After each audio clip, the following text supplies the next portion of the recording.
এই অবস্থা যখন সৃষ্টি হবে যে ইরান পারমাণবিকভাবে দুর্বল হয়ে গেছে এবং পাকিস্তান নিউক্লিয়ার ওয়েপন্স প্ল্যানগুলোকে হারিয়ে ফেলেছে, তখন হয়তো ইসরায়েল বড় মালহামা লঞ্চ করার জন্য প্রস্তুতি নেবে এবং সেটাকে লঞ্চ করবে।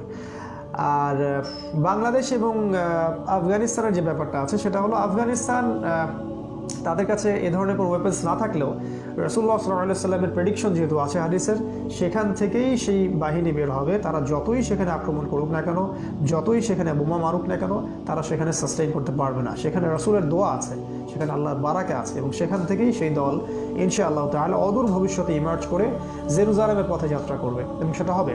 আমরা তাদেরকে চিনতে পারবো ইমানের থ্রু দিয়ে, ইমানের মাধ্যমে চিনতে পারবো, ইসলামের মাধ্যমে চিনতে পারবো। আমরা তাদেরকে তাদের দৃঢ়তার মাধ্যমে চিনতে পারবো, এবং তারা কখনোই তাদের শত্রুর সামনে, জালেমের সামনে তারা কখনো মাথা নত করে দিবে না।